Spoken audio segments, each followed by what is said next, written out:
తెలంగాణలో మొత్తం కూడా రాజకీయాలైతే ఇక్కడ ఒక ఆసక్తికర పరిణామంగానే చోటు చేసుకుంటున్నాయి. దీంట్లో అంటే బీఆర్ఎస్ ఎమ్మెల్యేలు అధికార కాంగ్రెస్లోకి వెళ్ళటం అయితే అంటే పార్టీ ఫిరాయింపులు జోరుగా సాగటం, ఇప్పటికే కూడా 10 మంది ఎమ్మెల్యేలు కాంగ్రెస్లో చేరటం అనేది అయితే బీఆర్ఎస్కి ఒక ఉనికి ప్రశ్నార్థకమయ్యే పరిస్థితికి తెస్తుంది. ఇంకా కూడా బీఆర్ఎస్ నుంచి కాంగ్రెస్లోకి చేరతారనేది కాంగ్రెస్ నేతలు కూడా చేస్తున్న ప్రకటన.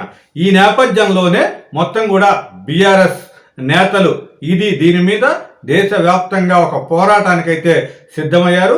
ముందుగా న్యాయ పోరాటం చేస్తాము అంటే ఇప్పటికే కూడా హైకోర్టులో దీని మీద ఫిరాయింపుల్ని ప్రశ్నించాలి అంటూ హైకోర్టులో పిటిషన్ వేయటం జరిగింది.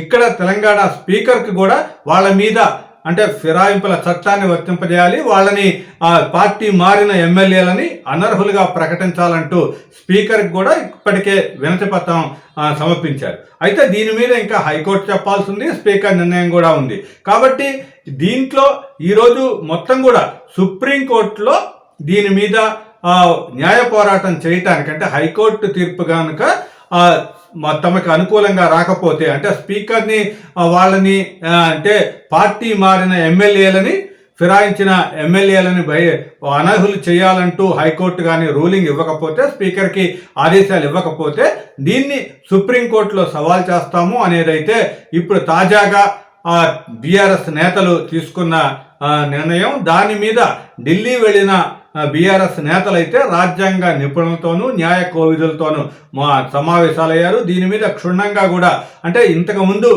సుప్రీంకోర్టు తీర్పులు ఏమేమి ఉన్నాయి ఏంటి అనే దాన్ని కూడా అధ్యయనం చేయటం జరిగింది. కాబట్టి దీనిని వదిలేది లేదు.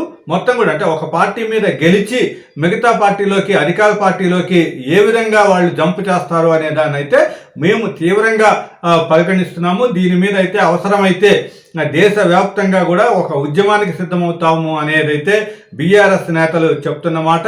ముందుగా నెల రోజులు చూసి ఆ నెల రోజుల లోపల హైకోర్టు రూలింగ్ ఇస్తుందా లేకపోతే స్పీకర్ వాళ్ళ మీద చర్యలు తీసుకుంటాడా అనేది చూసిన తర్వాత సుప్రీంకోర్టులో న్యాయ పోరాటం చేస్తాము. సుప్రీంకోర్టులో పిటిషన్ దాఖలు చేసి అక్కడ వాదించడం జరుగుతుంది. దాంతో పాటుగా మిగిలిన రాజకీయ పార్టీలన్నింటినీ కూడా కలుపుకొని వెళ్ళి పోరాటం చేయటానికైతే ఇప్పుడు బీఆర్ఎస్ పెద్దలు సిద్ధమవుతున్నారు. ఏదేమైనా సరే ఇప్పటిదాకా జరిగింది ఒక ఎత్తు, ఇంకా అందరూ కూడా ఎమ్మెల్యేలంతా అధికార పార్టీ బాట పట్టకుండా తీసుకోవాల్సిన జాగ్రత్తల మీద అయితే బీఆర్ఎస్ పూర్తిగా దృష్టి కేంద్రీకరించింది. ఇక్కడ కేటీఆర్ ఈ విషయంలో అయితే తీవ్రమైన వ్యాఖ్యలు చేశారు. అక్కడ కాంగ్రెస్ మొత్తం అంటే ప్రతిపక్ష నాయకుడిగా దేశవ్యాప్తంగా ప్రతిపక్ష నాయకుడిగా ఉన్న జాతీయ నేతగా ఉన్న రాహుల్ గాంధీ ఫిరాయింపుల్ని వ్యతిరేకిస్తాడు. ఇక్కడ తెలంగాణలో మాత్రం కాంగ్రెస్ ప్రభుత్వం రేవంత్ రెడ్డి ప్రభుత్వం ఫిరాయింపుల్ని ప్రోత్సహిస్తుంది. ఇదే న్యాయం అంటూ కూడా కేటీఆర్ నిలదీయటం జరిగింది. ఏదేమైనా సరే బీఆర్ఎస్ ఎంత ముందుకెళ్తుంది, దీంట్లో న్యాయ పోరాటంలో ఎంత సక్సెస్ అవుతుంది అనేది అయితే తెలవాల్సింది. ఏదేమైనా కొంత కాంగ్రెస్ దూకుడు కొద్దిగా ఈ కొద్ది రోజులుగా అసెంబ్లీ సమావేశాలు జరుగుతుంటే దీంట్లో ఈ కొద్దిగా తగ్గినా సరే ఇక ముందు మళ్ళీ కాంగ్రెస్ పేరిట దూకుడు పెంచుతుందా, అయితే తమకి అవసరమైన అంత ఎమ్మెల్యేలను బీఆర్ఎస్ ఎమ్మెల్యేలను తమ వైపుకు తిప్పుకుంటుందా అనేది అయితే వేచి చూడాలి. ఏదేమైనా సరే బీఆర్ఎస్ న్యాయ పోరాటం అయితే ఇప్పుడు ఆసక్తిగా ఉందని చెప్పొచ్చు. Hi, this is Shiva Reddy, Tollywood movie and mimicry artist. ATV Health, ATV Devotional and ATV News. Please subscribe, like and share.